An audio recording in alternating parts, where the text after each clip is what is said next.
It's a funky party, just you and me.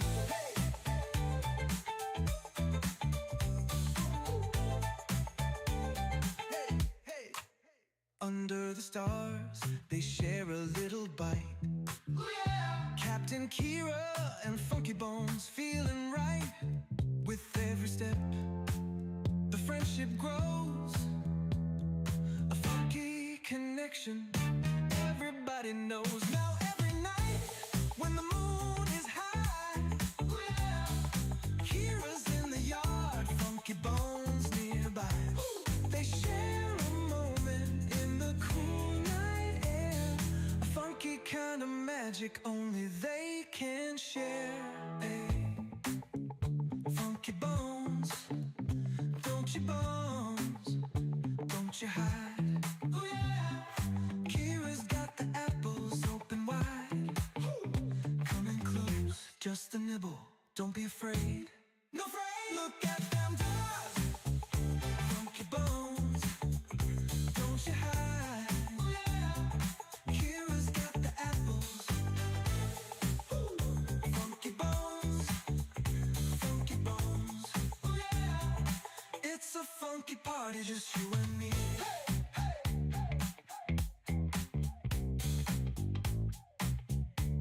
Hey, hey, hey.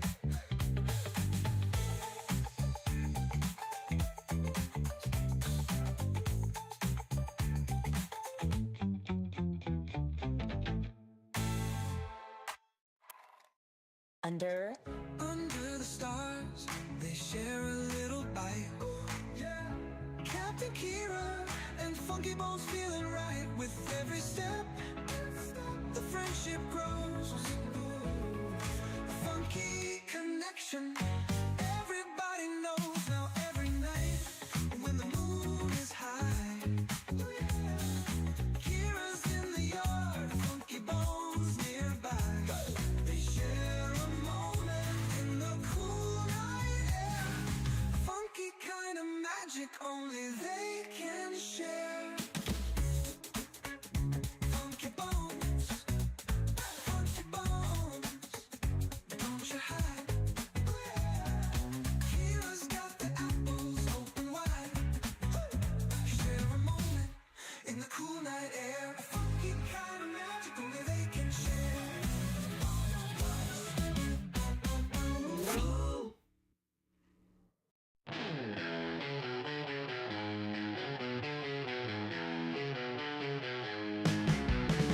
Little gray luncheon on the hay.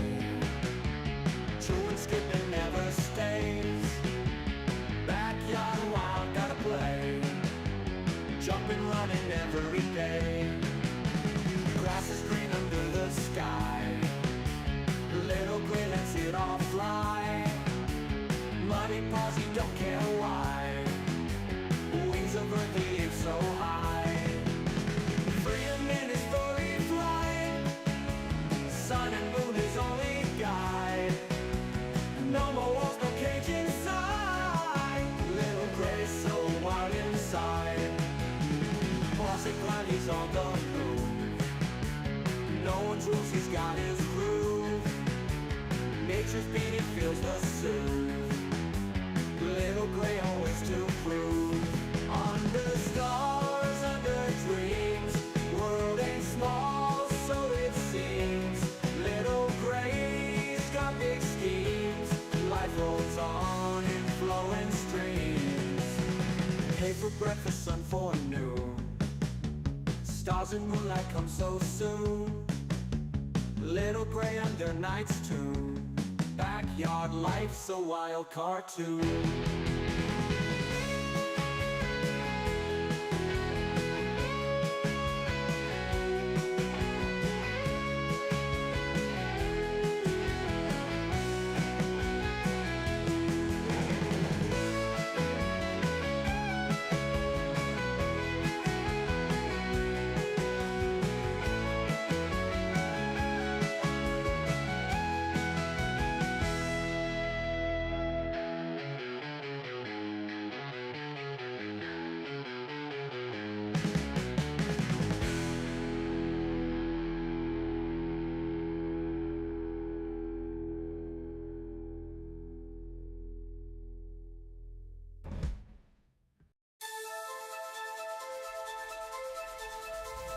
Scrappy Rabbit on a naughty spree.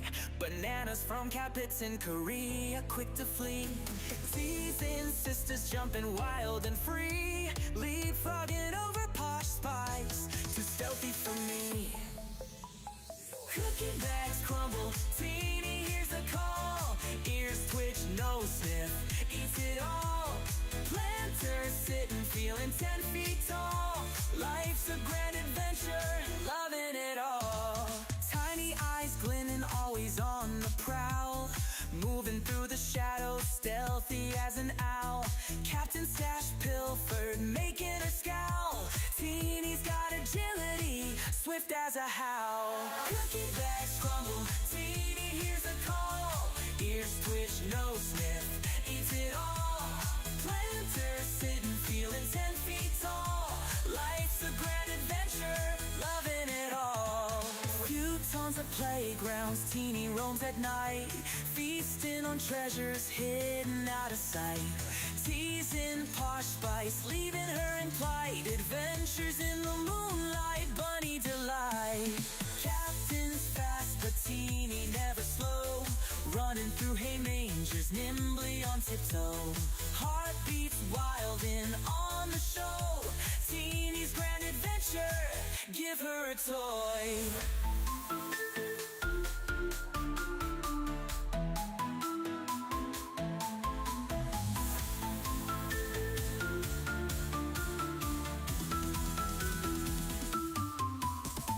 Cookie bags crumble, Teeny hears the call. Ears twitch, nose sniff, eats it all. Planters sitting, feeling 10 feet tall. Life's a grand adventure, loving it all. Few tons of playgrounds, Teeny roams at night. Feasting on treasures hidden out of sight. Teasing Posh Spice, leaving her in plight. Adventures in the moonlight, bunny delight. Captain's fast, but Teeny never slow. Running through hay mangers, nimbly on tiptoe. Heartbeats wild and on the show. Teeny's grand adventure, give her a toy.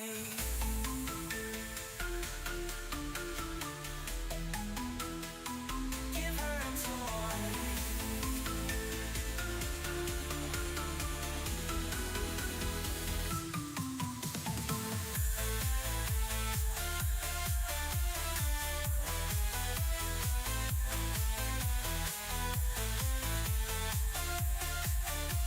Teeny's grand adventure, loving it all.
giant with a heart so bold. Every story about her just has to be told. Dusty the rabbit, always in the know, running in circles with a gleeful glow. Dusty, Dusty, where have you been? Rolling in the hay, making everything green. Dusty, Dusty, always so sly, with your floppy ears reaching for the sky.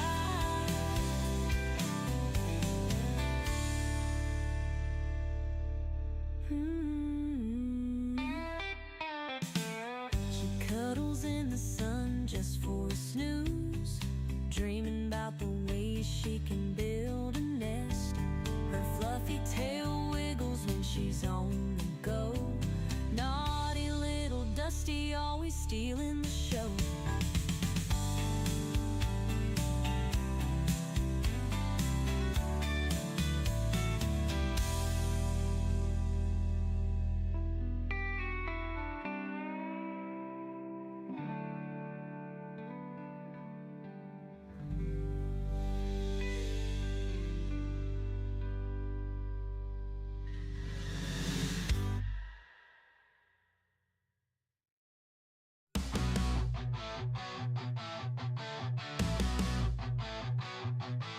Donkey the rabbit munching cookies all night.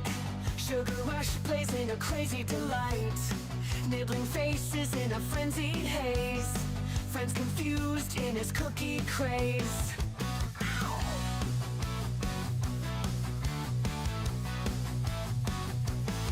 He hops through chaos in the midnight dark. Cookies in his paws, leaving a sweet mark. Face is bitten with a playful bite. Donkey's world, a funny sight. Donkey the rabbit, sugar in his veins. Nibble on your face, crunching all remains. Cookies crumble, falling to the floor. Donkey want more, can't ignore. Chasing shadows under the moon's bright glare. Cookies his obsession, like he don't care. Friends watch in shock as he takes a bite. Donkey's love for cookies just feels right. He grins, mischievous eyes so wild. The chaos around him driving friends mild. Cookies drop, crumbs scatter in the bush. Donkey's cookie craze never will hush. Bite mark stories on furry cheeks. Donkey the rabbit at his cookie peak.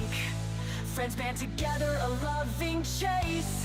Donkey's cookie craze never will hush. Ankle face, nibble pace.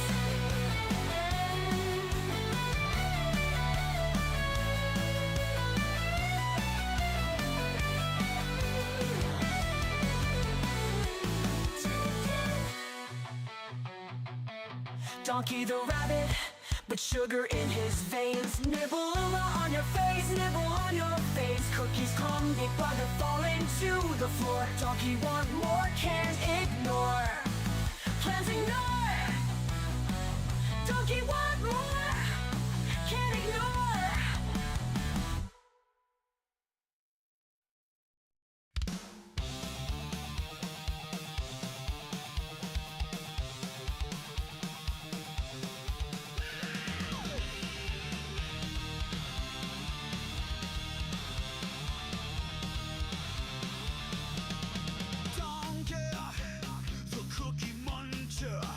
He's a rabbit that can't get enough cookies.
the cookie muncher.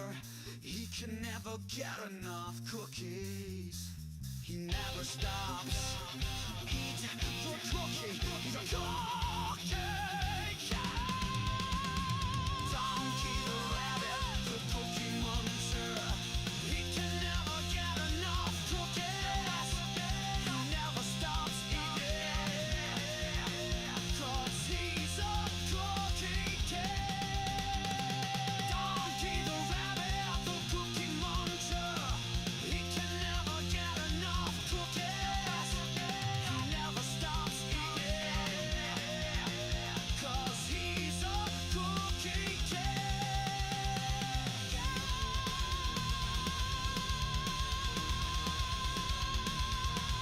One, two, three, four. In a kingdom far away, there's a princess named Kira, with beautiful brown locks and eyes that sparkle. Every day at twilight, she dances through the meadow with bunnies by her side as the sun starts to retire. One bunny turned to two, and two turned to a dozen. But Captain Kira's heart's forever filled with love. Her kingdom now enchanted, a ballet of soft footsteps, magical melodies carried on wings of a dove. Ballerina princess, her bunnies by her side, a twirl and a pirouette as dreams come alive. Captain Kira dances, her heart so full of bliss, in a world enchanted where love will always persist.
Bunzers! Okay, got some sweet potatoes. Wait, first, let's put the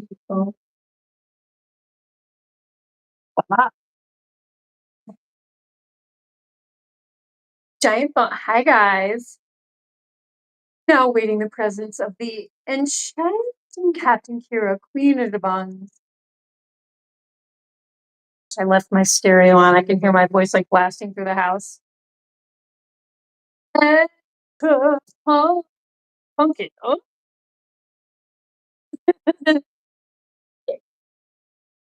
Fun. Oh my gosh, you guys, I can hear myself like yelling throughout my house. I'm sorry, I just cannot. I can't deal with it. Okay, look at the bunnies for a second. I'm gonna feed them their sweet potatoes, but I gotta turn my stereo down, which means I gotta go all the way downstairs.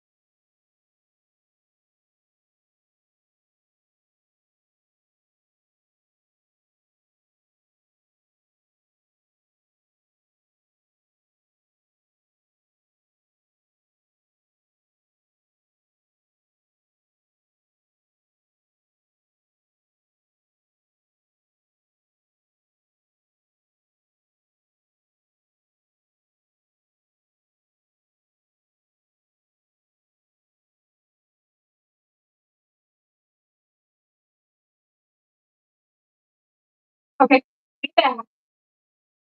I turn myself down. Um, sorry that I wasn't here yesterday. I was with a buddy. Oh my gosh, AJ probably didn't do 1984 because you weren't here. I waited for you. No, it's okay. I was tired. I was really hungry. And I was kind of tired last night. Totally fine. I even talking up a storm because I went to church and then you gotta see this. Look. Oh, that was super cute. That's the first time any of the bunnies have climbed the little ramp and gotten up there. Of course, it was Teeny. Teeny, I'm so glad I saw you do that. Look, Teeny's like, I can go. Teeny's like, can I go to the very top? How do I get to the very top? Oh my gosh, you guys just wait and see. He'll probably figure out a way.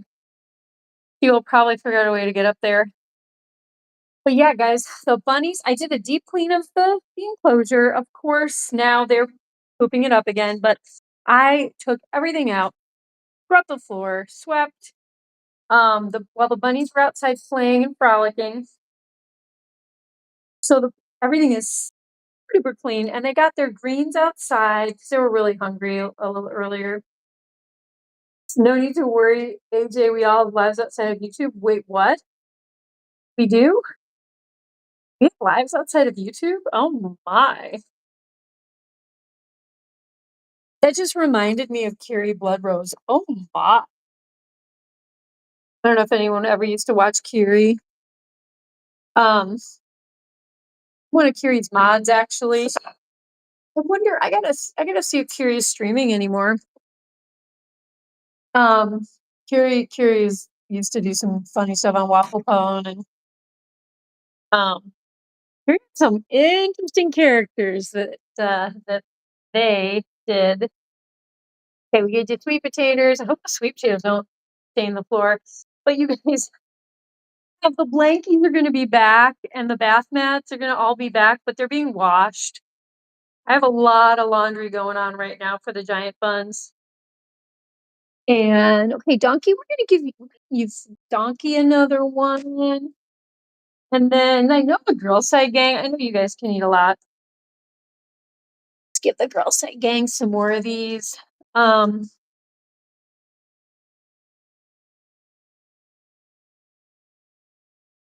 Yeah, guys, how is everyone doing? AJ Punk, yeah, everyone noticed you were not there. And when it came time, and you were missed, of course, and then when it came time to read 1984, I was like, no, I'm just not feeling it. I'm like, AJ Punk's not here, and he's one of the biggest fans of 1984. So I just was like, you know what? It just doesn't feel fun without AJ Punk, and plus, we can always read 1984. It's not going anywhere, right? The book's not going anywhere. It's lasted for many, many years. It's gonna be okay. It's gonna be okay. Yeah, we got the only problem with the bunny castle is now that I was just putting the litter box here because I was cleaning. Are you gonna have a latte? You're gonna have a little latte? What you doing? Teeny, you act like you've had a lot of caffeine. You have had a latte before. Look at this. Oh my goodness. Oh my goodness. I love you. Yeah, he was just running around the house. He had the whole run of the house himself. He was having a blast, but then I scooped him up so he could be seen on the stream. Donkey got to meet some of my neighbors today. If my neighbors are tuning in to Giant Bunz, welcome. Some of the only neighbors that probably don't know yet about Giant Bunz, because I tell everyone I'm so very proud of my YouTube channel and my bunnies. But yeah, these are super sweet people. I really like these guys. So I'm happy. I would be very happy if you were here, part of the stream. If you guys want to become Giant Bunz fans, that'd be awesome. If you want to subscribe, because then I will have. What do I have, guys? I have 327 people. Then I would have 328 people. So, it's all about the numbers. It's all about the numbers. Captain Kira. Wait, Kira AI. Kristen Giant Star Triple R. Kristen Giant Star. She travels near. She travels far. She's Kristen. Why am I? Is that interesting? The rusty old vent. Kristen Giant Star Triple R. Ranch smoothie. Wait, ranch dressing smoothie. Hey Dal. Mustard Queen. Yeah, guys. How is everyone doing? Been real pretty here today. Can't complain about the weather. Oh, it's just absolutely divine weather. Well, anyway, AJ, I hope you had fun with your hope you had a friend. I hope you had fun with your buddy yesterday. Hi, Keeks Magikster K-Dog. How's your day and how's everyone else's day going? Senor Loop-de-loo. Here we go, loop-de-loop. Here we go, loop-de-lie. Here we go with the loop-de-loop. All on a Monday night. On that one. Oh boy, that's an oldie. My day. You read 1984, your sophomore year. Geez, high school seems so long ago. I started my senior year 15 years ago. Oh gosh, yes. Yes, high school. Ancient history for Captain Kira. But we won't discuss that. But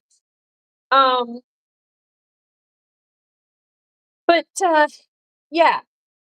KCS K-Dog. The rap name. KCS. A finger in a bunny's mouth. It was probably teeny. Yes. Why are you opening your mouth and letting me put my finger in your mouth with little teeth?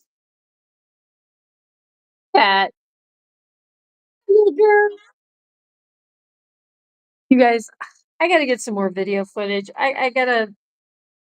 They were so cute outside in their enclosure today. Little Gray has this whole dugout, and Teeny was trying to shove in there with them, and Delph and Jabba, and I mean, they were all trying to shove in there to this little dugout, dirt dugout that Little Gray made. They were just so cute. Wait a minute. Hi. Hang on, guys. You're gonna have to. No, I can do this on the Discord. You can do this on Discord. I'm gonna see if I can find and put this on Giant Bunz. If I can find the picture of. Oh yeah, wait a minute. I found them. This is super cute. Okay, this is all. If you guys, anyone who's on the Discord, I just put on Bunny Central. I know technically, okay, it should be on the animal section, but I just want it to be really obvious and easy to find. This is 1, 2, 3, 4 of the Giant Bunz shoved into Little Gray's dirt dugout under the slide, the old slide. So cute, you guys. And I also I hung out with some horses today. And me and my friend hand harvested some hay from her field. This is my farmer friend. She has 2 horses that are like, one's a rescue that used to be a harness racing horse. And, it's like, they're not very nice to retired race horses, if you know what I mean.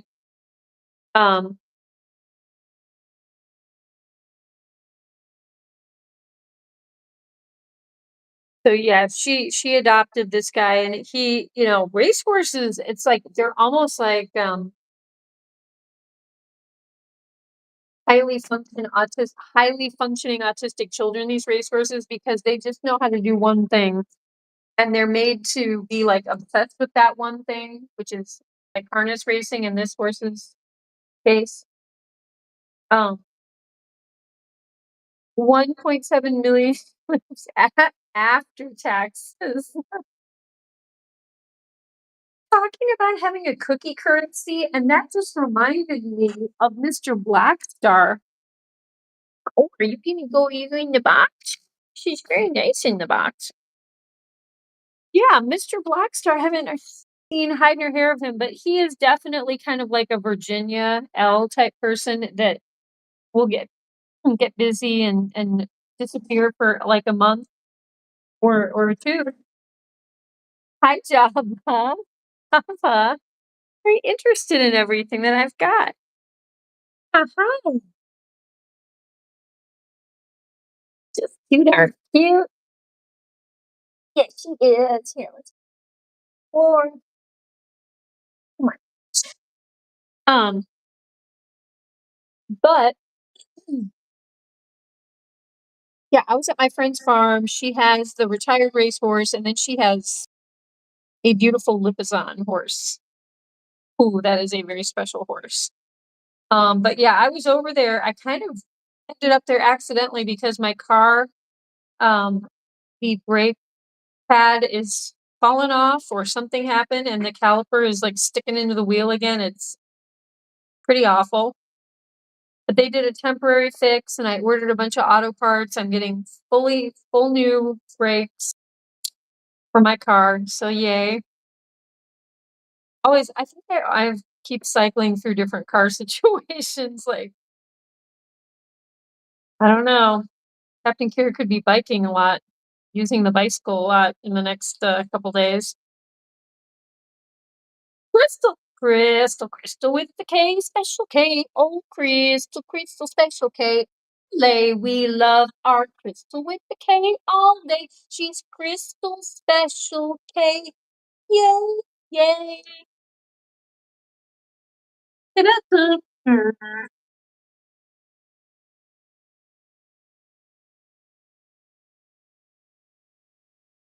You love when Donkey yawns. Oh, you and me both. Should we go see him? Let's give him some pat. Yeah, Kristen. So Kristen, Cheyenne Star, she messages me, and I was telling her that I was visiting these horses. I had visited these horses, and I think, Kristen, you should come and meet these horses. Why do I get the feeling that you would like that? And these horses love attention. They love when people come over, especially my friend's Lipizan, who she raised from like a baby horse. Oh, he's a love. Now, the retired racehorse, he has been difficult because all he knew was racing, and he wasn't a pet. He was a business project for someone. It was not really the most kindest, gentlest, loving lifestyle that this racehorse had. So my friend has been, kind of trying to rehabilitate him into like, look, you can go run in a field. You can have freedom. You can have treats and love and pets. And, the poor guy was just stunned when he got transferred to my friend's farm. He was just stuck in a stall or racing, training or racing. Um, which, it's kind of sad. My friend's like, I think he kind of enjoyed the racing, but it was like, I think he enjoyed it because it was like the only time he was ever let out of his stall, you know? But I don't know. I don't think it should be used for stuff like that. But some people might say, well, maybe, oh, sorry, donkey, rabbits shouldn't be used as YouTube for a YouTube channel. Oh, you're making them into internet stars. Oh, do they want to do that? If you have 4 cookie rims and a hay manger, you can make a Bunzmobile. Oh, that's true.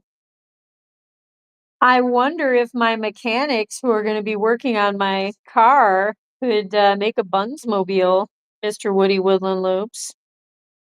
You Kristen, I could totally see you wanting a like, there's something I don't even know what because 'cause we've never even really talked about horses, have we? Or maybe you did say something about that you liked horses, but I think I think you need to get introduced to these ponies, as my friend likes to call them, her ponies.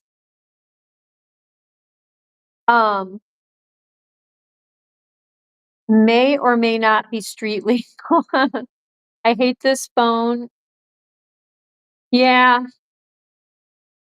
phones are fine until they're not, until they don't work anymore and do what they're supposed to do. Get this cutie, my goodness. Guy, he got to hang out outside and got to meet a little boy and his mom, a little boy neighbor and his mom. He was really interested. He was very curious because he's my friendly bun. He's a real friendly guy. He just wants people to come up and love him and love on him and pet him and give him cookies. Oh my goodness, I forgot to bring the hoops in again. I have to wash the hoops. They've got like dried dirt all over 'em. I have to wash the hoops and then, oh gosh, the other thing is, you guys, we have like 2 cookies left. I think we only have like 3 cookies tops. Don't tell Donkey. Hopefully he doesn't know that much English yet. Um, but yeah, how you guys, is everyone today? Like I was saying, my day. Hey, Dusty! No, no, no, no, no, Dusty! Stop. Dusty! No, no, no, no, no, no, stop. She is like rolling this very, very large, nice bowl. Dusty, why do you need to tip the bowl over? You dumped your food on the floor because you prefer to eat your food off the floor. Oh, very nice. Oh my, is it that much of a trouble to eat out of the food bowl like a normal pet animal? I don't Dusty? She's different. She really is different. Dusty, okay, if you guys remember the outdoor enclosure, there's 3 separate enclosures and there's a big runway where rabbits can go from one end to the other and it connects to the boys side gang. So it's Dusty, Sluggo, and Gwynnie can visit Donkey, they can visit the girls side, like, but they have a little narrow walkway that they can go all the way from one end to the other. Dusty, when I get into the little the little walking track, she pushes me along. She pushes me where she wants me to go. It's like she's a herding dog, but she's a herding bun. And none of the other rabbits really do that. She is just such a weirdo. She really is more like a dog. Um, when I connect the phone to a speaker, my audio goes in and out, then I get mad. Is there like gunk in the connection, in the socket or something, or in your connector that you're plugging in? Like sometimes that can make a big difference if there's like dust bunnies or, some hair, fur, or something. No hoops, no cook. Don't say that, Woody Woodland. How long has it been since Donkey tried to rip off a face? Okay, that is an excellent question, Crystal M. So over here, and then over by the vent where the bunnies like to lie down, as you see in this exhibit Jabba back there. So, okay, I have seen little tiny puddles of blood all over here. And at first I saw only the little smudges of blood over the vent. But then as I was moving some blankets and stuff, I noticed there was like little puddles of blood over here. So, who lives over here? Mr. Donkey. And I think he has been fighting with Teeny. And I think he tried to rip her face off, and I think he got her a little bit, but because it's through, here, he couldn't really do, like, a full rip. But I think Donkey and Teeny have been fighting. Teeny likes to fight everyone. So I think she really is an instigator, because Donkey is mainly pretty chill right now. Pretty chill until he's, like, not. And he can get into it with Gwynnie. Mhm. And Little Gray even sometimes. Sometimes I find him lying next to Gwynnie. They're just lying, like, back to back, touching fur, I mean, everything, and everything's chill, and then, like, the next, 5 seconds later, they'll be, like, bucking up and, like, kangaroo battle, paws, paw to paw, snout to snout. So it's just so funny. I just think, like, they're chill and they love each other in a way. They're like, "Yeah, we family," but then on the other hand, they're like, "But we're both boys and we're in the same territory. Why are we in the same territory? We're supposed to protect our territory and keep other boy bunnies away from our den." But yeah, long story short, Crystal, yes, he does. I didn't see when the blood was drawn, but I think it was Teeny, and I think Teeny is the instigator. I think it's kinda less Donkey and more Teeny.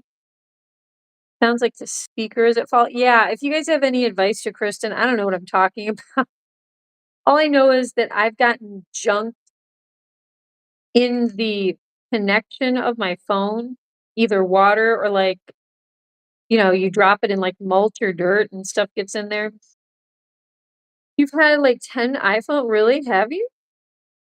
Bring back Donkey the Ripper. I don't think it's gonna be hard to bring him back. I mean,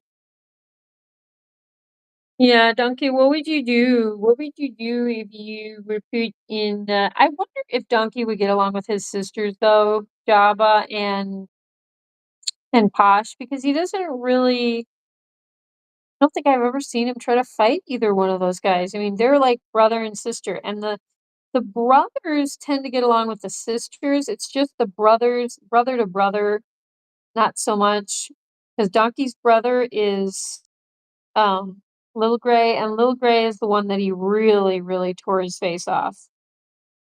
Like, Little Gray has a snaggle snout. He will never have a normal snout because of Donkey.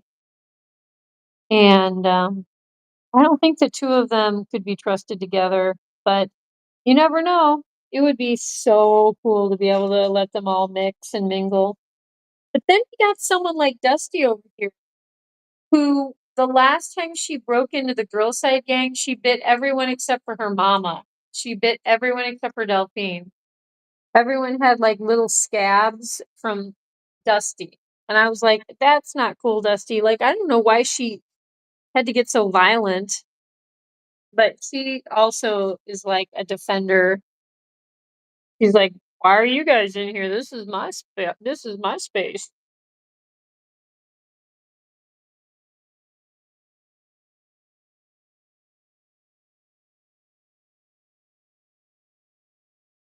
Kristen has had 3 iPhone 5. Okay, whoa. I can't even read all that. That's making me dizzy. She's had a lot. Um, Apple sucks. Okay, no comment. I don't wanna offend anyone who might be an Apple user that may have given me an iPhone, possibly Jack Phone's producer. And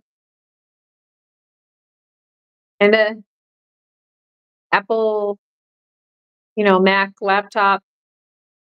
I don't wanna say anything because I'm gonna sound like I'm not appreciative, but let's just say the iPhone audio doesn't work for when I turn the camera on, and the laptop only works 4 out of 5 times I try to use the laptop, it works. But, like, every 5th day, it just won't turn on, or it is so weird. And there's also something wrong with the keyboards, and so you can't do capital letters with it's weird. Some of the letters don't really work. So, I think I know why I was given that for free, but I'm just gonna stop there. I'm gonna stop there. I just wanna it's all I'm gonna Captain Kira, I am very good PR. I mean, everything is I'm gonna say positive. Oh, yeah. First cell phone you ever had, Hewlin Mall, was in 2006. You had a Samsung? Excuse me, guys. I'm so sorry. Yes, I've got a Samsung. I like my Samsung. Oh, he did you licky lips? Were you gonna do a yawn for Woody Woodland Loops? Were you gonna do a yawn? No, that you probably save that for a little later. You're gonna do a yawn a little later. Oh, do you need to get to your food? You have to go over the plushies? Here, we'll move your plushies. Yeah, we don't have to block your plushies. Oh my gosh, I was moving everything because I was trying to clean in here and everything is blocked. You couldn't even see Mr. Donkey statue. Oh gosh, well now this bunny is standing on the other bunny's head. Okay, there we go. Oh, there, now our feller's having his food. There he goes. Oh, mouth. Oh my gosh, Donkey. Why are you just so cute? What in the world?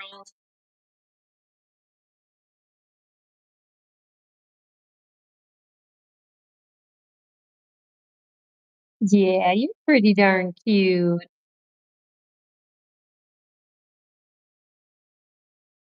Oh my goodness. So yeah, guys. Look at this big boy. Yes, he's big. He is large. Just large. A lot of bun. That is a lot of bun. Press, Prestorian, our beloved giant Bunz historian. He is just driven in from Lothlorien in his DeLorean while he's dressed like the cool Mandalorian. And he's singing along to chants Gregorian, playing along on his accordion with only one arm so he doesn't crash his car. And when he gets home to his girlfriend, who happens to be Salvadorian, you know she will make her famous some more for her cute Prestorian. And then they'll watch giant buns while eating their s'mores, and then they'll sit down on the couch. They'll get sleepy, and then we'll all be a snoring. Where is Taco Dr I'm so glad that you remembered that name. Yeah, Taco Drunk, where are you? I heard that Taco Drunk unblocked Sir Munster. Breaking news, people. Taco Truck, Taco Drunk has unblocked Sir Munster. Taco Drunk also pinged me to announce that Sir Munster has been allowed back on his Discord server, and I was like, okay, good to know. I am getting a special ping. So yeah. Um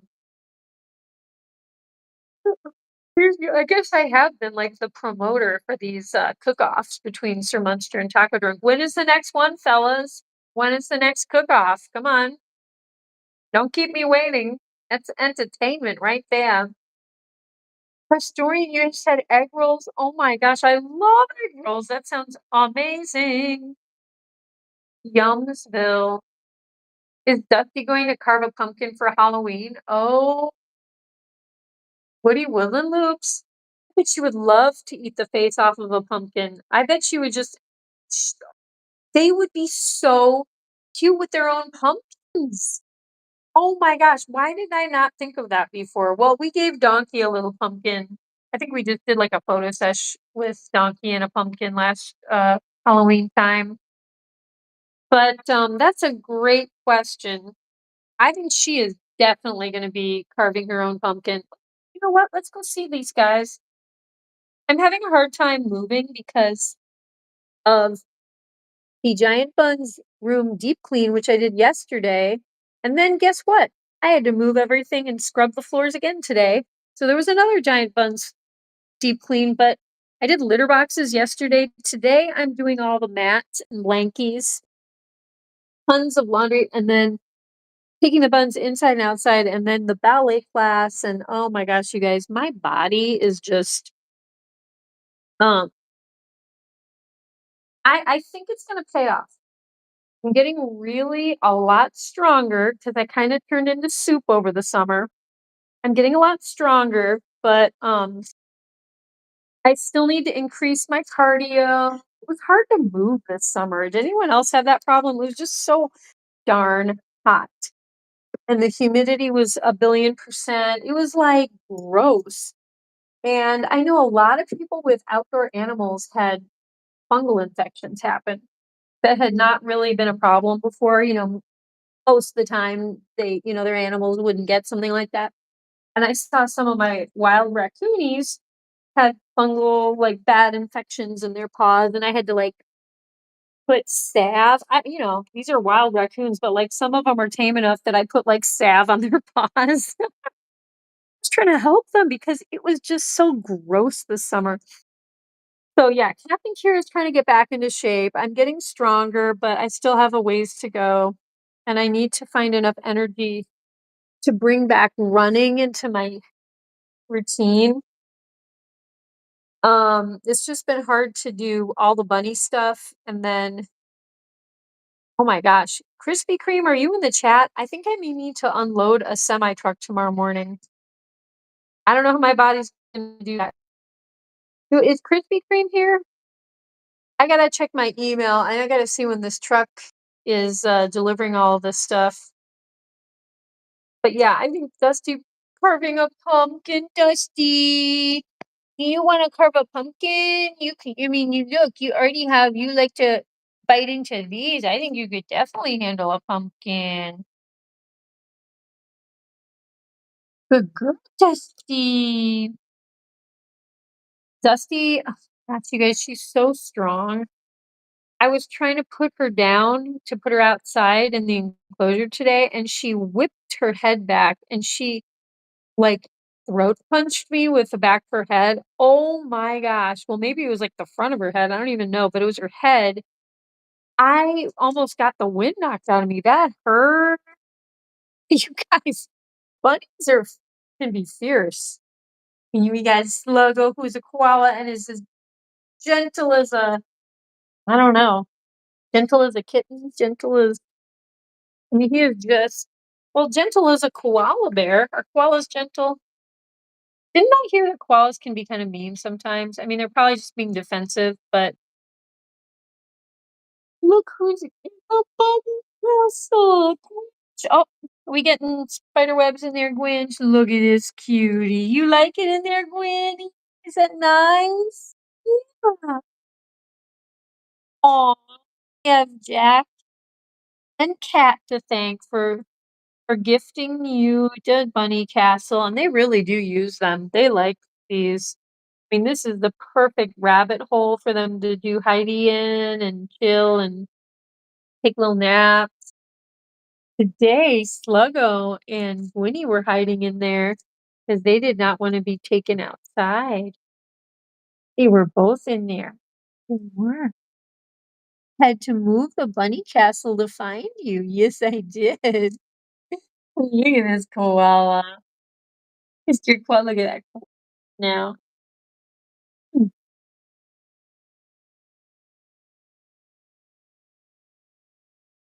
Um, I got a 62 out of 85 on my Geo and History of the World test. 62 out of 85. Um, you know what? You got a lot more right than you did wrong. Sounds good to me. I am broken. My leg still hurts because of a child punching me in the leg. Oh my gosh. Was it one of your siblings? Was it one of the children's in your household? I remember getting into like kicking matches with kids in my neighborhood. It was mainly like boys that probably were flirting with me. I don't know, but they just would say obnoxious stuff and I would just get mad and I would try to kick them. And sometimes I did kick them. Um, that was a while ago. 62 out of 85. You got 73%. Yeah, she's in the C range. She's almost like middle of the C range. So that, you know what? I think, there's room for improvement, but hey, you're still in the zone. But maybe you could study a little bit more. Your shoulders hurt, AJ? Have you been working out or did you have to like do a chore or who knows? Maybe you just have achy shoulders. That can be a thing. With a child from school, it's so funny to hear you call them like someone a child because I mean, you guys don't have like a little daycare thing that you run there, do you? I mean, a child, does that mean a high school kid? Flirty guys kick you? Yeah, I don't know. Back in the day, they would like pull your hair, kick you, um, call you names, and a lot of it was just trying to get your attention. You know what I mean? Like grade school. We're talking grade school, you know what I mean? So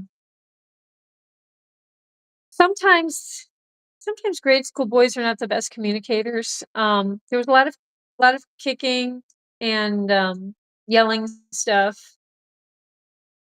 There was some chasing. Basically, it was a lot of like Teeny the Rabbit type stuff. Um, Look at this majestic boy. Oh my goodness.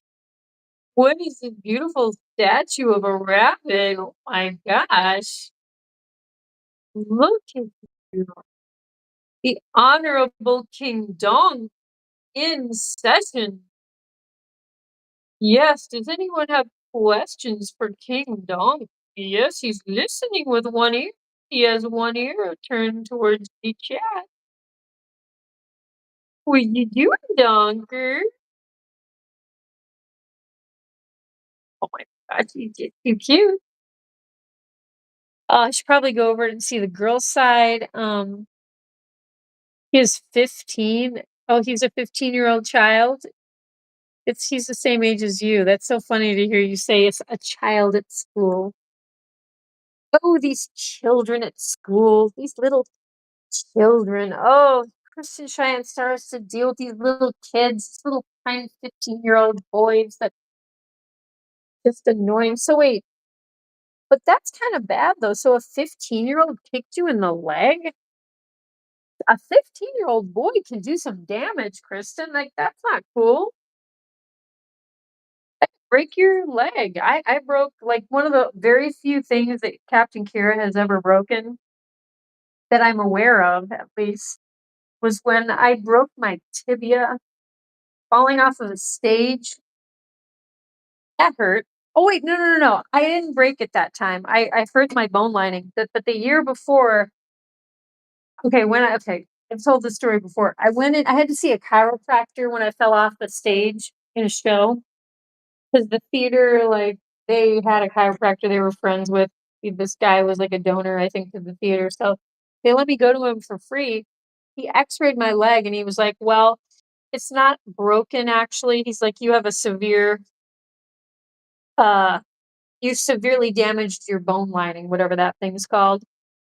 Because it was like, it wasn't just like that I hit my leg, it gapped it open into like the bone lining. It was really disgusting and very painful. But when he x-rayed that same spot, he said, well, you have a fracture, you have a break that is healing. That must be what, like a year old? And I was like, oh my gosh. So when I fell off a moving metal ladder on another show and I hit the ladder.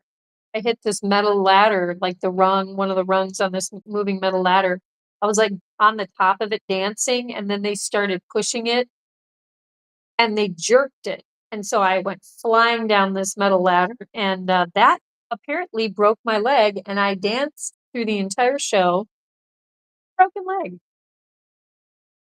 So there, Captain Kira is a little bit tough. I'm a little bit country and I'm a little bit rock and roll. Anyone know that reference? Look at these 20s. Look at this. We got brother and sister. We got Little Gray and Jabba. Oh my gosh, you guys. Yes. I cannot even get. You guys are really cute. Cute as pie. Did anyone else's mom say that? My mom, I haven't heard her say this in years. Cute as pie. You're just cute as pie. Like there's cutie pie. You can be a cutie pie, but then you can be cute as pie. And I don't think that was just something my mom said. I don't know, is it Southern? Could have gotten it from her mom, who was kind of Southern. Donkey's trademark side-eye. Oh, yes. What donkey? What will you do with rising cookie prices?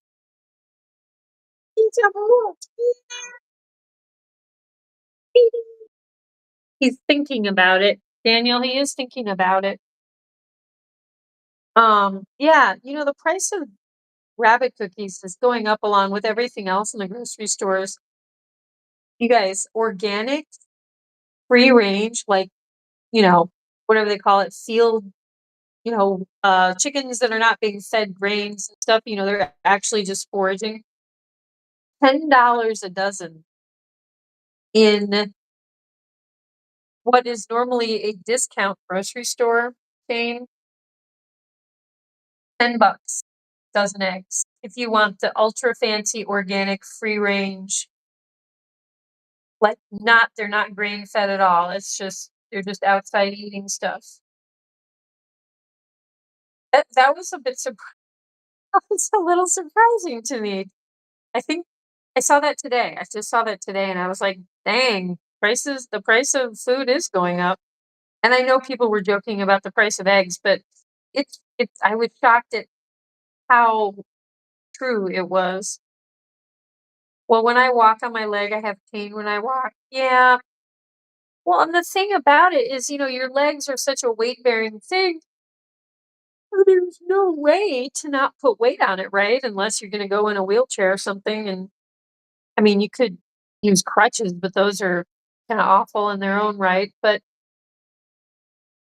do you have access to a walker? Oh my gosh, Kristen, you need to go to school with a walker. Yeah. Can you get yourself a walker? What about a rascal scooter? Kristen, I could totally see you tooling around in like a rascal. Do you have a grandparent or something that needs one of those little rascal chairs, motorized chairs? I could totally see you like tricking out one of those, putting some stickers on there, maybe a little horn. Yeah, you could really go styling to school in a rascal. Cute as pie, never heard that. I have heard as sweet as pie. Oh, wait, cute as pie. Oh no, you're right. It's sweet as pie. Hulan Mall is all. Hulan Mall. Have you noticed that? This is like you've corrected me on how I pronounce words. Like what was it? Guar gum. I like me some guar gum in my coconut meal, but it's like guar. You said it's guar, like guarana.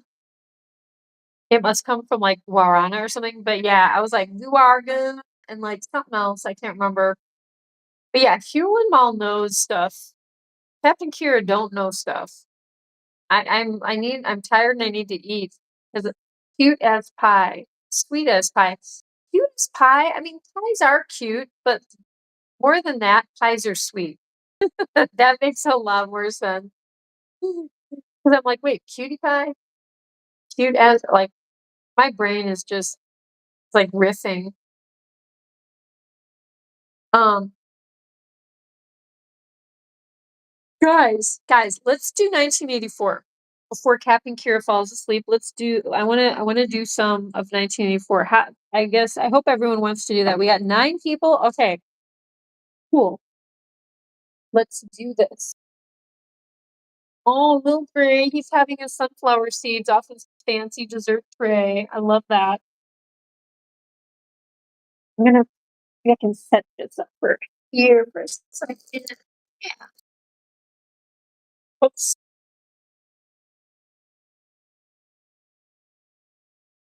Okay.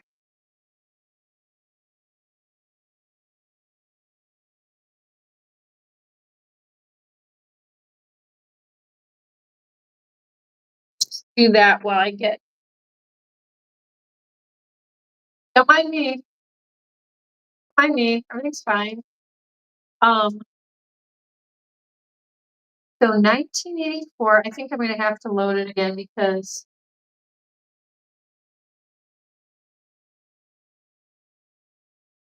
I was looking up some other stuff. Oh, that's fine.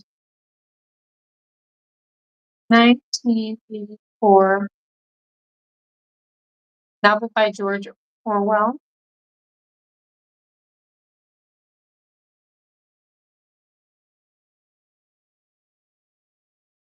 Book online.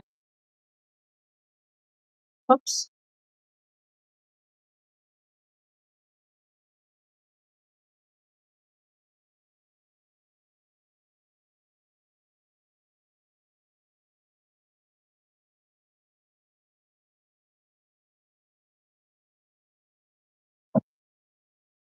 Oh my gosh. No, that's not what I want. Digital.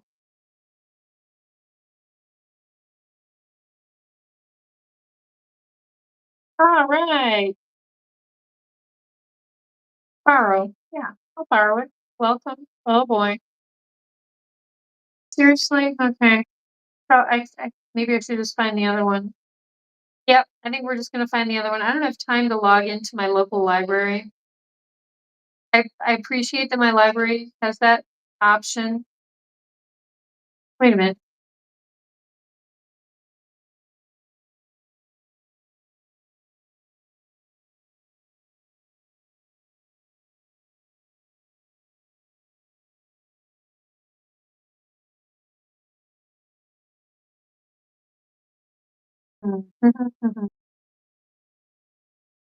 Done. Nope, we're not gonna do that. I just want.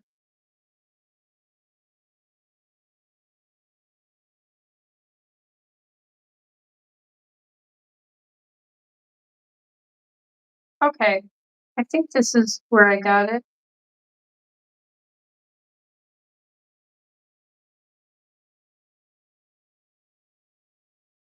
Okay, we want part one, chapter 6. We want part 2. We are on part 2, chapter 9. Or yeah, I think we're on part 2 now, you guys. Is this the one I was using?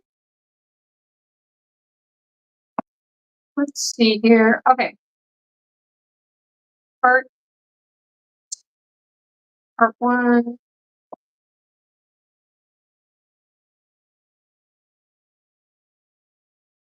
So are we on part 2, chapter 1?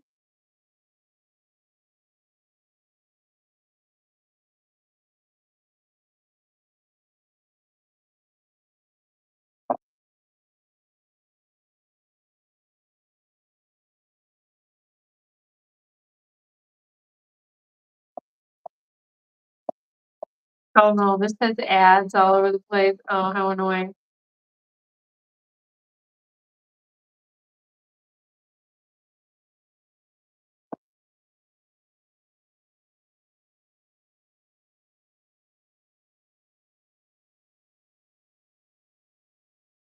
Okay.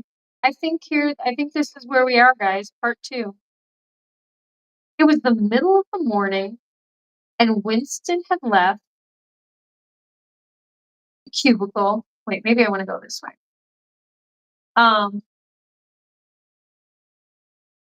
Okay, cool. And Winston had left the cubicle to go to the lavatory. Can you guys hear me? You know what? I'm worried. Let me I gotta get the phone closer, I think.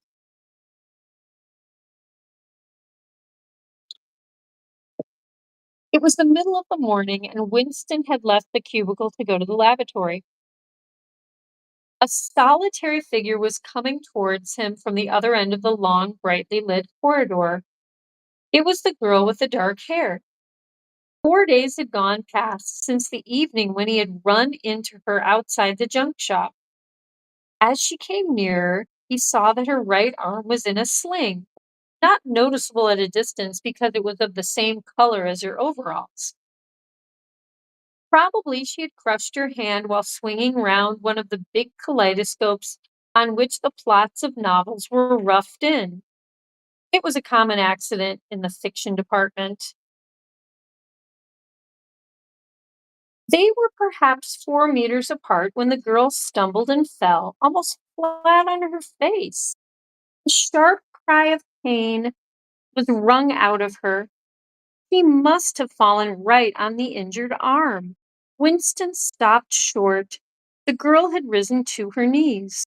Her face had turned a milky yellow color against which her mouth stood out redder than ever.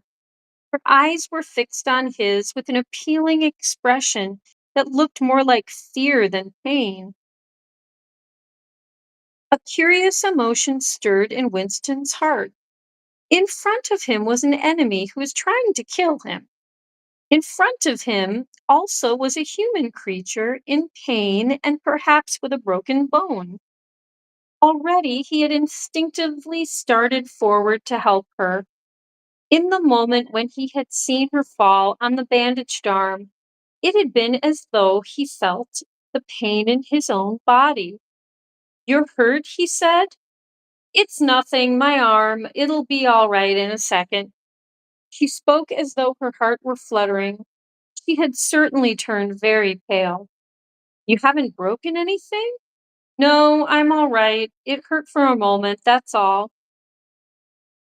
She held out her free hand to him, and he helped her up. She had regained some of her color and appeared very much better. "It's nothing," she repeated shortly. "I only gave my wrist a bit of a bang. Thanks, comrade."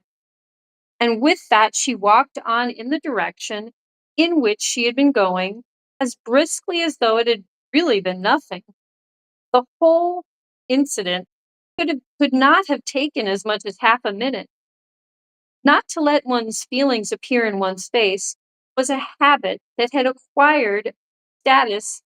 Wait, not to let one's feelings appear in one's face was a habit that had acquired the status of an instinct. And in any case, they had been standing straight in front of a telescreen when the thing happened. Nevertheless, it had been very difficult not to betray a momentary surprise, for in the 2 or 3 seconds, while he was helping her up, the girl had slipped something into his hand. There was no question that she had done it intentionally. It was something small and flat. As he passed through the lavatory door, he transferred it into his pocket and felt it with the tip of his fingers. It was a scrap of paper folded into a square. While he stood at the urinal, he managed with a little more fingering to get it unfolded. Obviously, there must be a message of some kind written on it. For a moment, he was tempted to take it into one of the water closets and read it at once. Excuse me, but that would be shocking folly, as he well knew. There was no place where you could be more certain that the telescreens were watched continuously. He went back to his cubicle, sat down, threw the fragment of paper casually among the other papers on the desk, put on his spectacles, and hitched the speakwrite towards him. 5 minutes, he told himself, 5 minutes at the very least. His heart bumped in his breast with frightening loudness. Fortunately, the piece of work he was engaged on was mere routine, the rectification of a long list of figures not needing close attention. Whatever was written on the paper, it must have some kind of political meaning. So far as he could see, there were two possibilities. One, much the more likely, was that the girl was an agent of the thought police, just as he feared. He did not know why the thought police should choose to deliver their messages in such a fashion, but perhaps they have their reasons. The thing that was written on the paper might be a threat, a summons, an order to commit suicide, a trap of some description. But there was another, wilder possibility that kept raising its head, though he tried vainly to suppress it. This was that the message did not come from the thought police at all, but from some kind of underground organization. Perhaps the Brotherhood existed after all. Perhaps the girl was part of it. No doubt the idea was absurd, but it had sprung into his mind in the very instant of feeling the scrap of paper in his hand. It was not till a couple of minutes later that the other, more probable explanation had occurred to him. And even now, though his intellect told him that the message probably meant death, still was not what he believed, and the unreasonable hope persisted, and his heart banged, and it was with difficulty that he kept his voice from trembling as he murmured his figures into the speak right. Look at that. Oh my God. He rolled up the completed bundle of work and slid it into the pneumatic tube. 8 minutes had gone by. He readjusted his spectacles on his nose, sighed, threw the next batch of work towards him, the scrap of paper on top of it. Give it to me, guys. He flattened it out. On it was written in a large, unformed handwriting, "I love you." For several seconds, he was too stunned even to throw the incriminating thing into the memory hole. When he did so, although he knew very well the danger of showing too much interest, he could not resist reading it once again, just to make sure that the words were really there. For the rest of the morning, it was very difficult to work.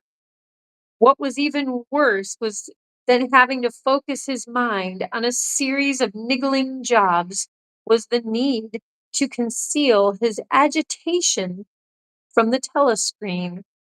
He felt as though a fire were burning in his belly.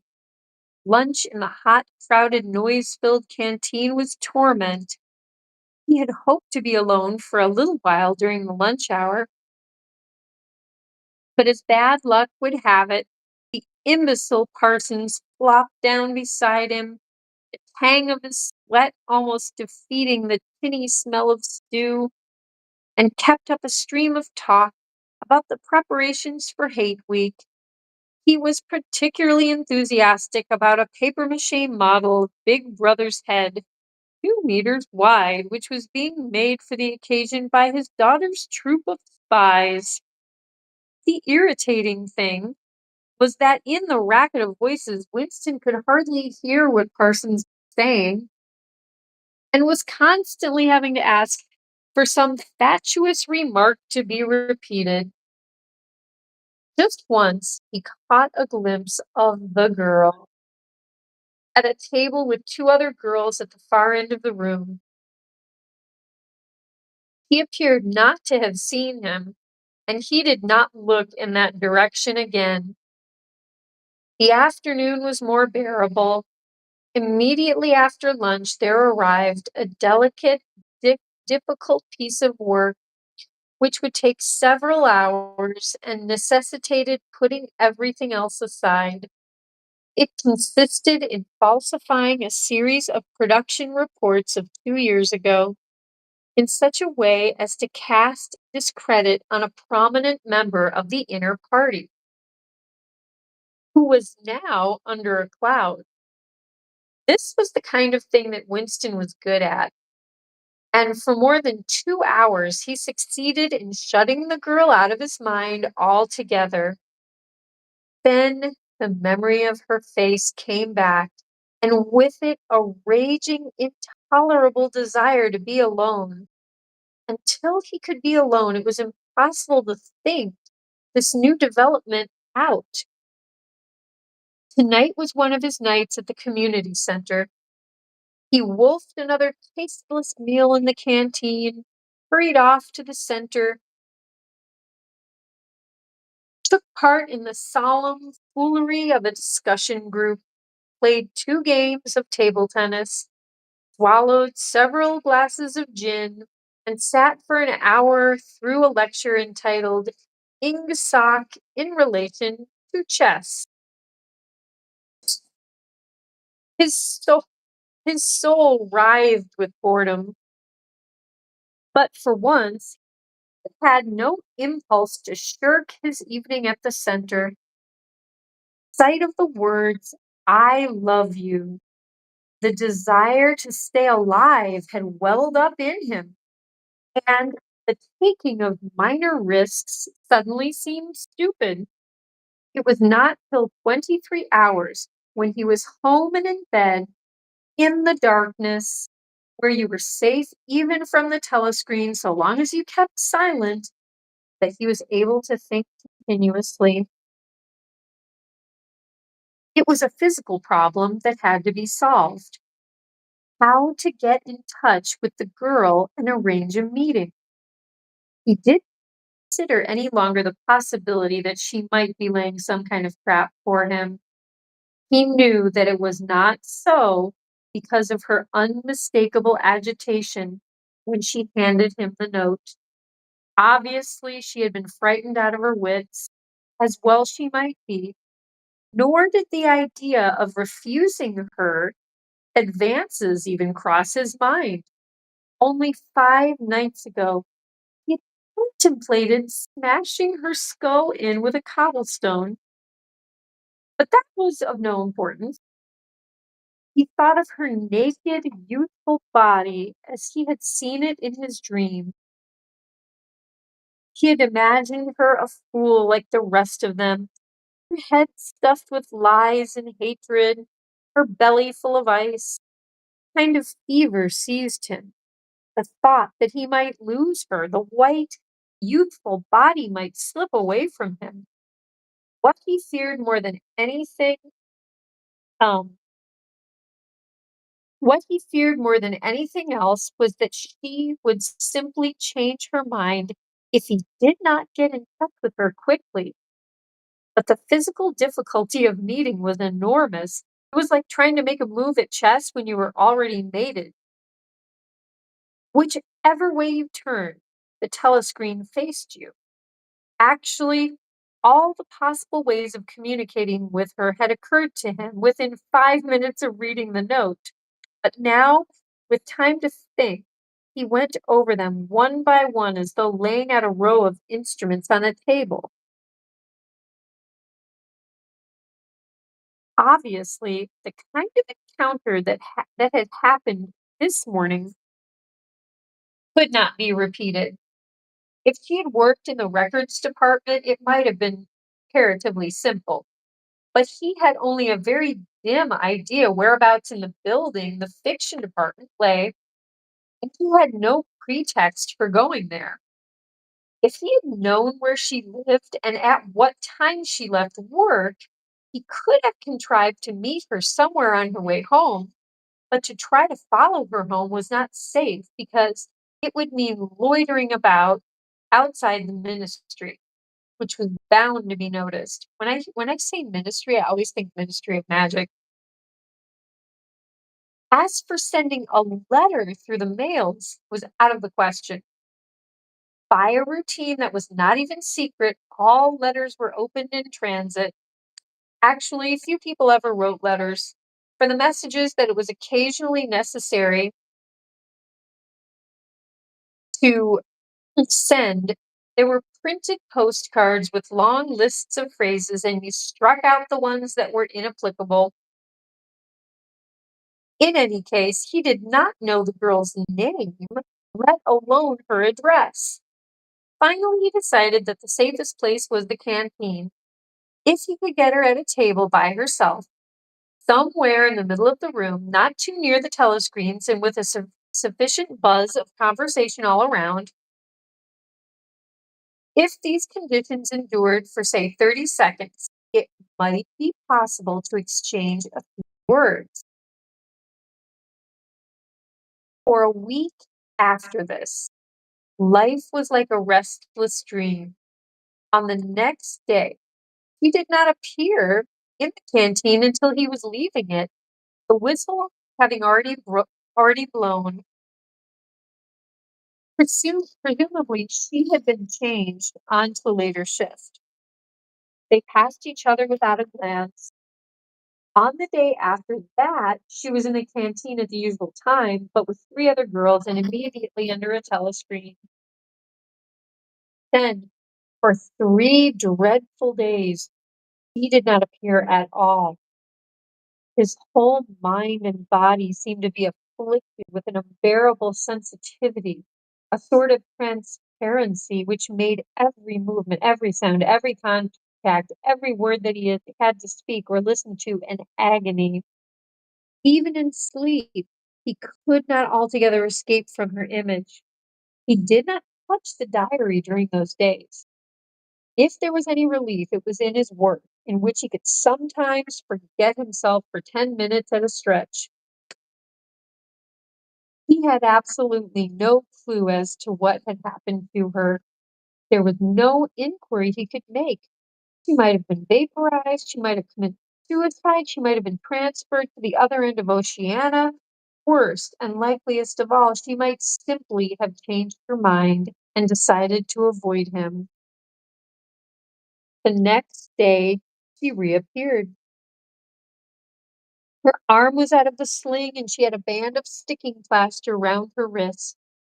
The relief of seeing her was so great that he could not resist staring directly at her for several seconds. On the following day, he very nearly succeeded in speaking to her. When he came into the canteen, she was sitting at a table well out from the wall and was quite alone.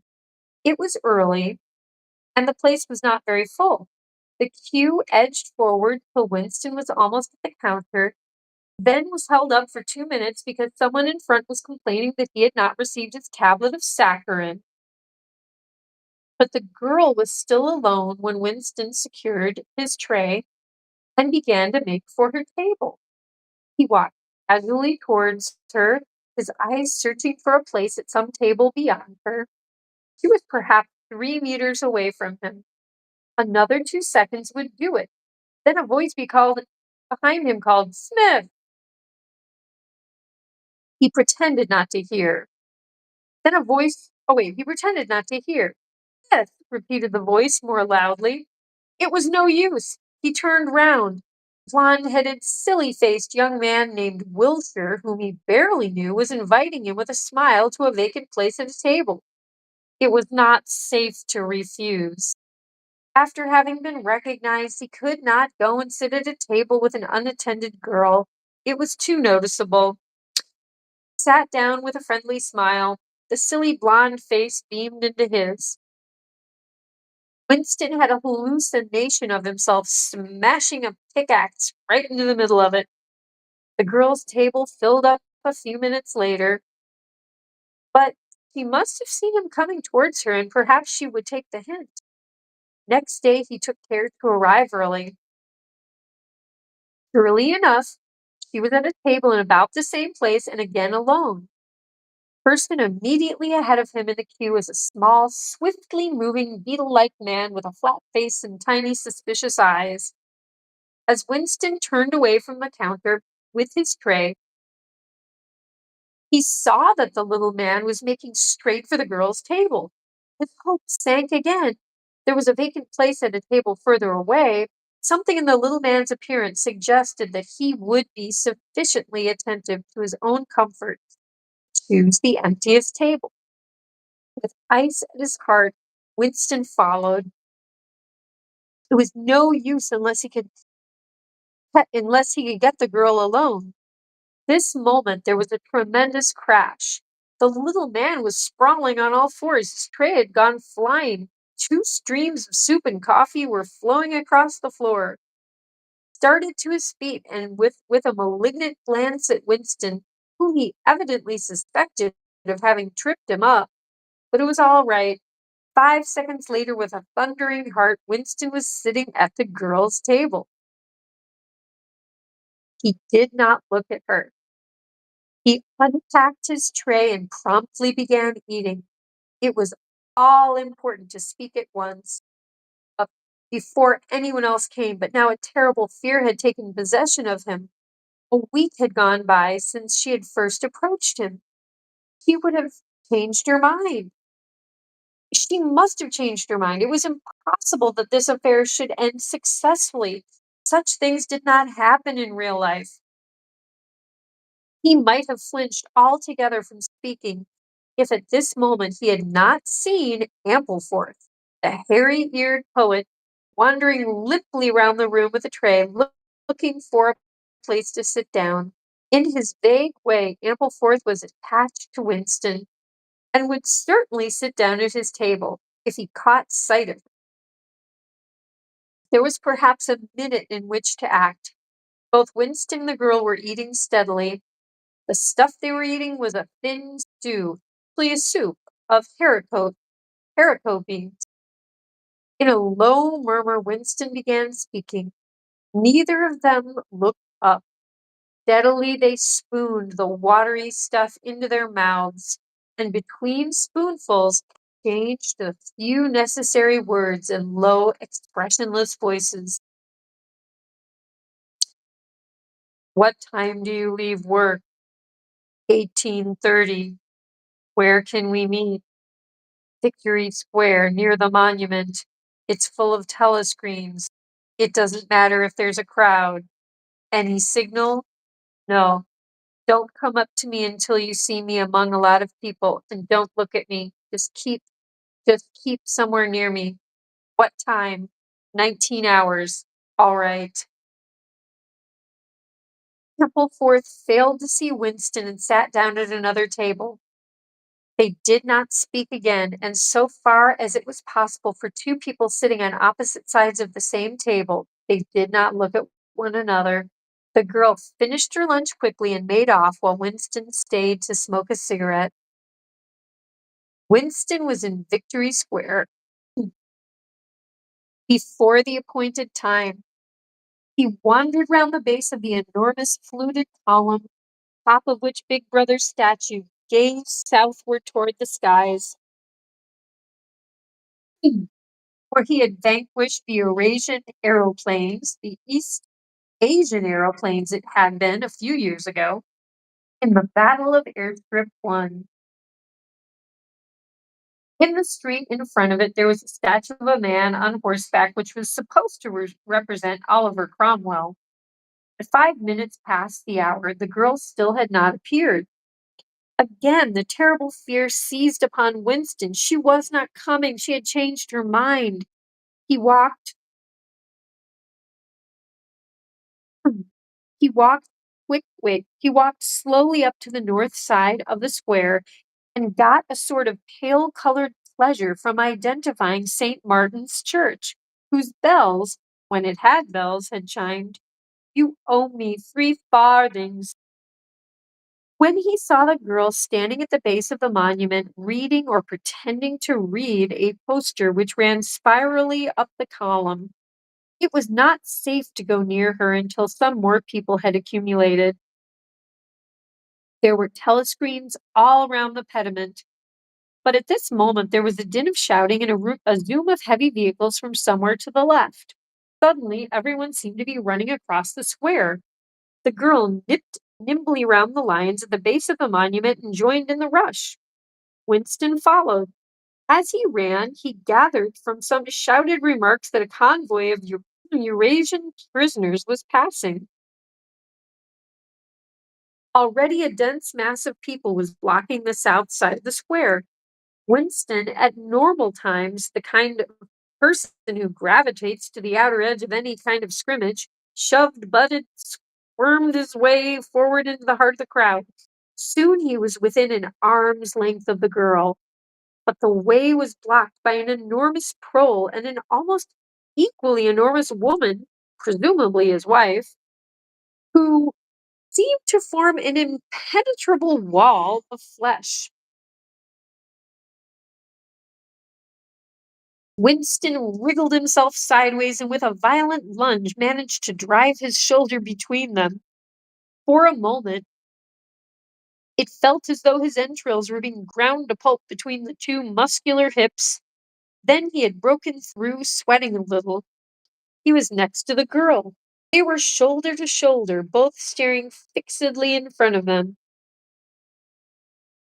A long line of trucks with wooden-faced guards armed with submachine guns, standing upright in each corner, was passing slowly down the street. In the trucks, little yellow men in shabby greenish uniforms were squatting, jammed close together.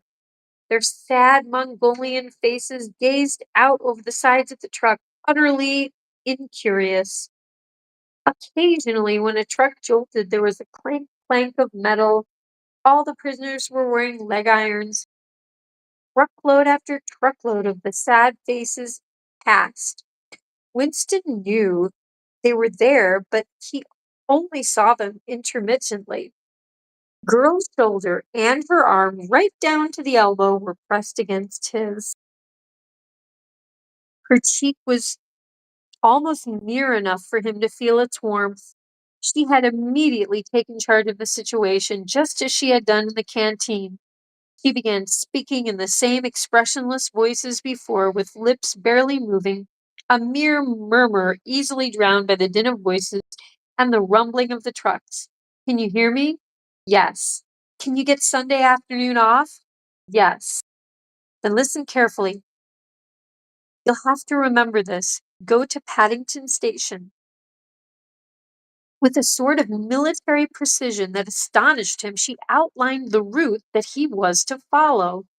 A half-hour railway journey, turn left outside the station, 2 kilometers across the road, a gate with the top bar missing, a path across a field, a grass-grown lane, a track between bushes, a dead tree with moss on it.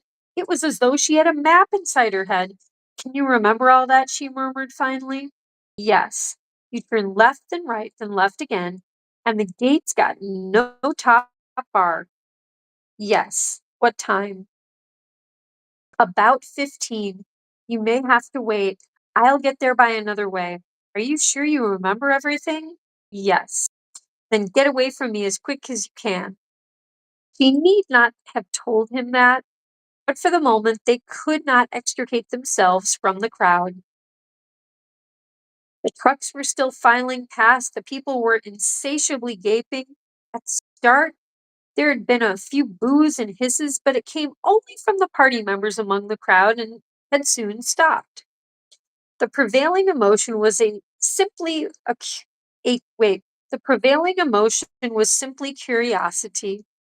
Foreigners, whether from Eurasia or from East Asia, were a kind of strange animal.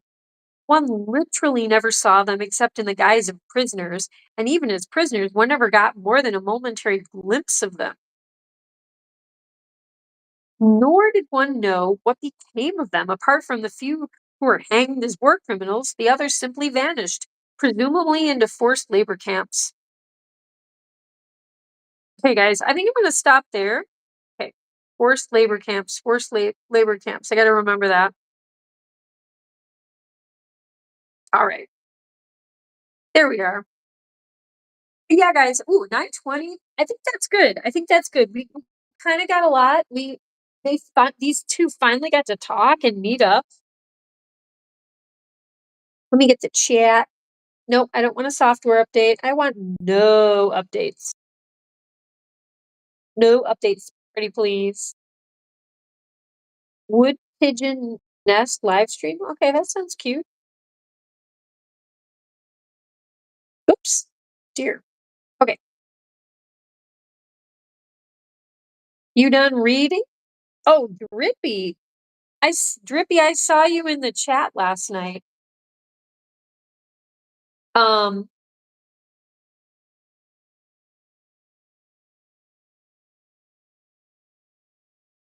oh boy. Drippy was wanted to ask questions last night, but I had already ended the stream and like gone to bed. Um, tiring, moving furniture and other stuff. Banana, Mr. Wee's banana. Banana, Mr. Wee's banana. Banana, Mr. Wee's banana. Frittata, colada, pina colada, da da da, do do do do do. Yeah. Okay. So what happened while I was reading? We have Mr. Wee's banana. Oh my gosh, we have little cuddlers. We have little cuddlers. Um,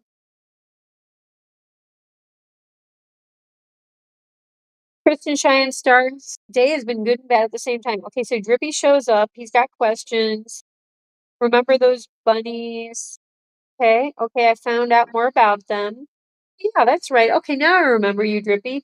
The dude who sold them to us lied. The boy is 4 months old. The girl is 2. Ooh, you got a boy and a girl. And I found out that the boy rabbit is a Holland lop and the girl is a New Zealand white rabbit. Oh my gosh, that's kind of like Donkey. The New Zealand white, that's kind of like Mr. Serbandanon. Okay, rabbit fraud. Yep. And the guy told us they were siblings. That wasn't true. Hey. Yeah, sounds like the different breeds, different ages. Okay. Yeah, probably not siblings. Have you guys heard of the artist named NF and Problematic and Sick World? No, I have not. KCS. Anyone here to answer a question? How do I gain the bunny's trust? Here will probably be finished reading soon. She's reading to the rabbit. Oh, listen to Kristen. Getting a bunny's touch takes patience, gentleness, and consistency. Rabbits are prey animals, so they're naturally cautious and need time to feel safe with you. That is true. That is true. The Giant Bunz producer was reading the stuff and like sending me videos about stuff like that. Like you need to always have kind of the same routine and you need to never be loud and rush at them and you know what I mean? Like it has to be really super chill. But if you establish a routine and they know what to expect, then it'll take less time for them to trust you. So, like, you know how I feed the Bunz? I feed these guys the same time every night and they're kind of used to the same routine. That's actually really important to them. You know, routines and just being really super chill.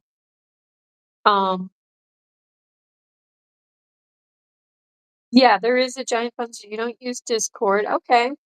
I don't see no rabbit poop on her floor. How? Oh, there is. Look, there's one over there. Couple over there. You know what though, Drippy? I have to clean, a lot. And like after they've eaten, I'll have to probably come in here and clean again tonight. Just get a broom. Always have a broom like wherever your bunnies are. Just keep, I just keep sweeping and like I did a deep clean with vinegar and paper towels. I deep clean the room sometimes every day, you know. So, but yeah, rabbit poop. They're gonna poop for sure. Um, he is more reading to us humans, but rabbit, they do listen. They do. They're learning about 1984, the very famous George Orwell novel, and pretty soon they'll be reading it. They're learning their English skills. You're very good. You're gonna be learning all about English skills. He looks like a walrus. Okay, right now, Posh Spice, I'm gonna call her Walrus Spice. I am a little walrus. My name is Poshy Spice. Oops, I just turned off the chat. Oh boy. Um, NF the rapper. Can you post a link in Discord? Okay, the link for the Discord. Okay, this is what the Giant Buds producer told me, and I believe it's still true. Is that the link is in the channel description. If you go to, the YouTube Okay, Giant Bunz YouTube page. In the description, there should be the Discord link. And you can just click right on that. Bada bing, bada boom. Drippy knows the rapper. You like him?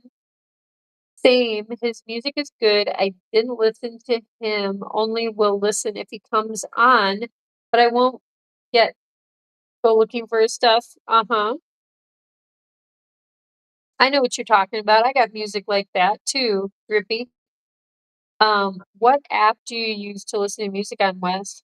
Usually YouTube. I lost your internet. Don't know if it will stay. Uh-oh. I can send you a song off of YouTube by NF. Sick World and Problematic. I think you would like the music. We have a music channel on the Discord. Yeah, go for it. I need to know more about like current rap and all that stuff. Like I just don't really follow it. Um yeah, no one was responding and I left and forgot to come back. The Bunz look like they enjoy story time. I think they do. I think they just really appreciate someone being in here paying attention to them. Look at that long puppy tail. My gosh, it's a long puppy tail. Who is that? That's Jabba. Jimmy Job. So she knows her teeth. You want pepper? Want to have a pepper? Look at that. You know that's not like your favorite thing in the world, but they're healthy. And that's left over from my burrito. I couldn't use all those peppers. Rabbits always need something to snack on, lots of fiber. I only got 2 bunnies and they poop so much, it's insane. Well, they do, and that's healthy. That means they're healthy, but, they gotta eat all that fiber and roughage.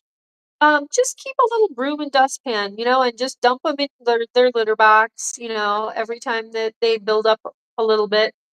It's not that big of a deal, it's not like dog poop where it's like, except they go inside, you destroy your rugs. But yeah, Drippy, thanks for trusting me and the Giant Bunz channel for like helping you out with your bunnies. Litter box training until they're about a year old, it's going to be kind of inconsistent and then it will get better. But it sounds like I think you're going to have to fix that boy rabbit or you're going to end up with a lot of bunnies just like me. Thought I had 2 girls at first and they were not both girls. And I found that out the hard way. Your dog your dog ate your donuts? Oh, that is a criminal offense. Ooh, eating someone's donuts, that is like one of those unforgivable sins. Cutie. But guys, I'm gonna get going. I gotta have a little something to eat. I'm getting tired, but I'm really liking the book. He has got like a girlfriend, you guys. This is getting exciting. Very exciting, you guys. So I hope everyone's liking 1984. Welcome back, Drippy. I want you to keep us posted with these bunnies. I would love to see pictures if you want to join our Discord. It's not a big deal to join the Discord. It's not a big deal to create an account. It doesn't cost money or anything. Yeah, that would give you more information. It'll be easy, and then you can show us pictures of your bunnies. I would love to see them. Yeah, it's way better than dog poop because dog poop is wet. Yeah. Yep, that's true. And these just got little, you know, you just sweep them right up and it's no big whoop. Um, Dogs should not eat too much things like that, if at all. Um,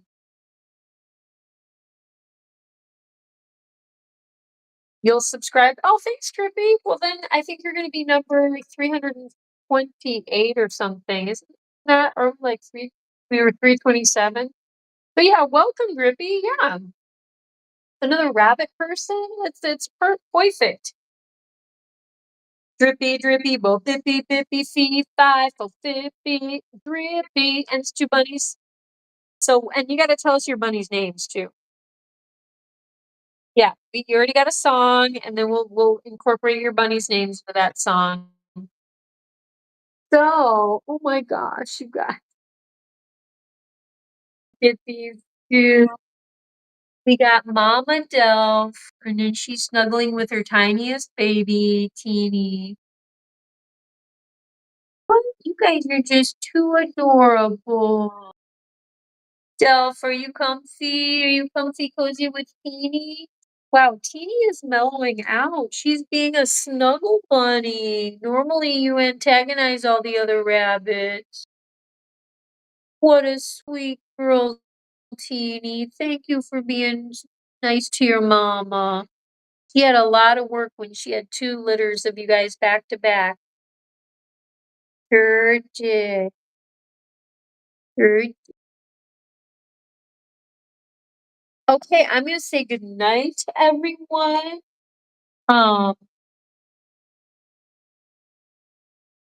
Thanks for being here, guys. Welcome, Drippy and Christian Giant Star, Triple R, Ranch Dressing Smoothie, K-Dow, Mustard Queen. Didn't mean to say I named them. Someone else named them, actually. Okay. You named, oh, I see their names. I named the female Powder. The boy's name is Lil Mark. That's so cute. Lil Mark. I personally don't like the name Lil Mark, so I call him Mark. Yeah, don't have to put the Lil in there. We've got Lil Gray. We got a bunny named Lil. Um, but yeah, much love to everyone who's been here. Much love to our newbie, Mr. Drippy. I mean, you're new. You were here a little bit before. Love to Kristen Cheyenne. Much love to Mr. Weez Banana. Much love to Hewlin Mall or Hoolan Mooly. Mr. Hoolan. I keep forgetting to call you your nickname. Hoolan. Oh no, don't. That's my coffee mug. Now she's being a brat. Now she's chasing her mama. Stop. Would you stop that? Hey, Teeny. Teeny. Your mom has to hide in an Amazon box. You happy? By the way, Drippy, very cheap rabbit housing. They like boxes. They just like boxes, just like cats. You can get them something fancy. You know, like we've got this bunny castle that was gifted to us by Mr. Wafflepone himself, Jack Wire. This was Dinky's castle. Jack's girlfriend, adorable frosted. I love you a waffle lot. I love that. I love you too, Pat. Um,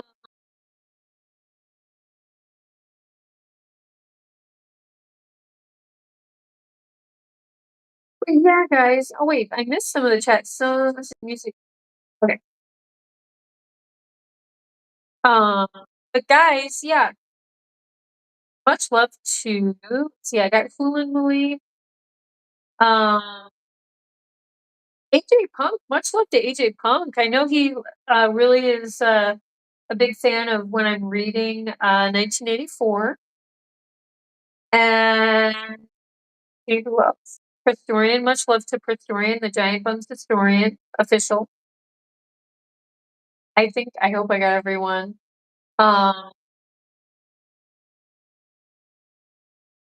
I can most definitely post pics of yours. Oh, that's so great, Drippy. I want to see. And like, because one of them, did you say you're like a New Zealand? Like, I'm wondering if that will look kind of like donkey. And then you have a Holland Lob. So those are adorable. Oh my gosh. Love those. Oh my God. This is ridiculous. I'm getting tired. Um,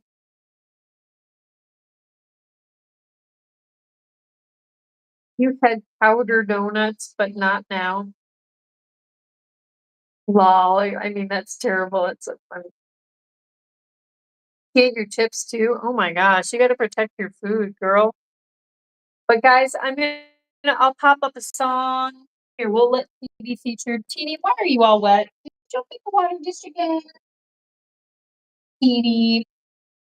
Yeah, the Giant King's producer thought I should put the baby pool full of water in the girls' side outdoor enclosure, and I was like, Teeny is gonna jump in there. Yeah, absolutely, but females New Zealand, the boy is how old? You know, female, so that's kind of like when Lillian had her beloved Zelda.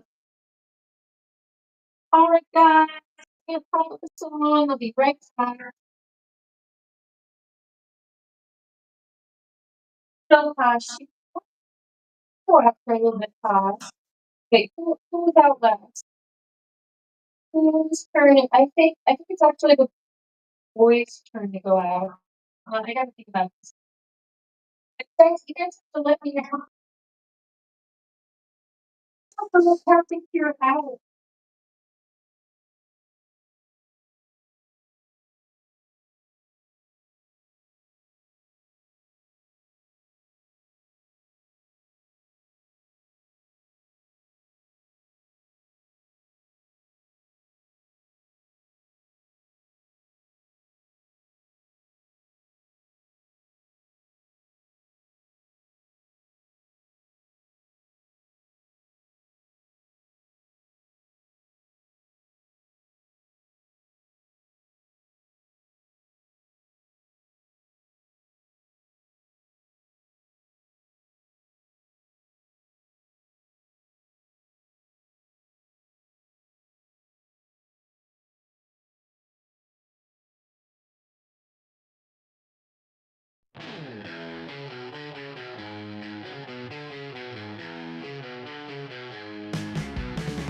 Little gray munching on the hay, chewing, skipping, never stays. Backyard wild, gotta play, jumping, running every day. Grass is green under the sky, little gray lets it all fly. Muddy paws, you don't care why, wings of earth, they aim so high. Freedom in his furry flight, sun and moon is only guide. No more walls, no cage inside, little gray so wild inside. Posh and Gwynnie's on the move, no one's rules, he's got his groove. Nature's beating feels the soothe, little gray always to prove. Under stars, under dreams, world ain't small, so it seems. Little gray's got big schemes, life rolls on in flowing streams. Hay for breakfast, sun for noon, stars and moonlight come so soon. Little gray under night's tune, backyard life's a wild cartoon.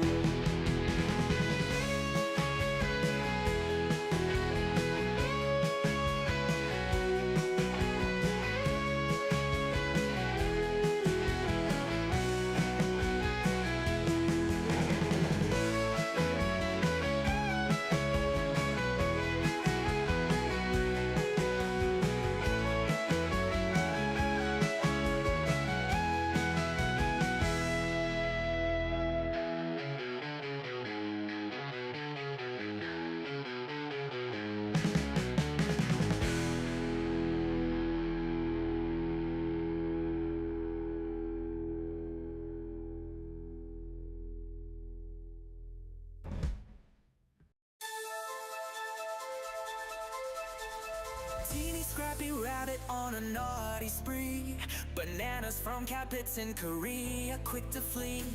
Teasing sisters jumping wild and free, leapfrogging over posh spice, too stealthy for me.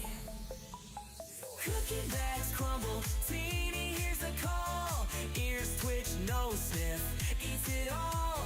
Planters sitting, feeling 10 feet tall. Life's a grand adventure, loving it all. Tiny eyes glint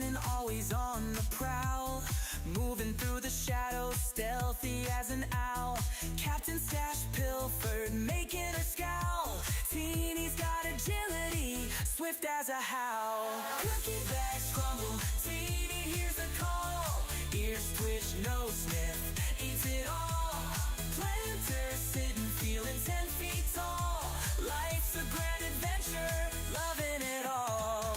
Few tons of playgrounds, Teeny roams at night, feasting on treasures hidden out of sight. Teasing Posh Spice, leaving her in plight. Adventures in the moonlight, bunny delight. Captain's fast, but Teeny never slow, running through hay mangers nimbly on tiptoe. Heart beats wild in on the show. Teeny's grand adventure, give her a toy.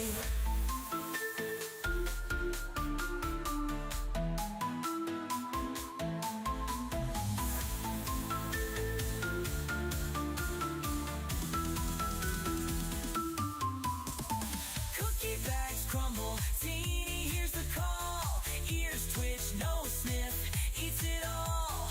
Planter sitting, feeling 10 feet tall. Life's a grand adventure, loving it all. Few tons of playgrounds, Teeny roams at night, feasting on treasures hidden out of sight. Teasing Posh Spice, leaving her in plight. Adventures in the moonlight, bunny delight. Captain's fast, but Teeny never slow, running through hay mangers nimbly on tiptoe. Heart beats wild in on the show. Teeny's grand adventure, give her a toy.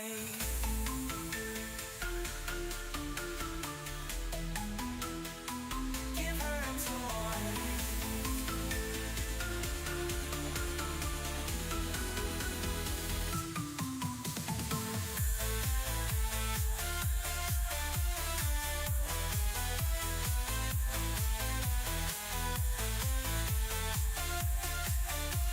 Teeny's grand adventure, loving it all.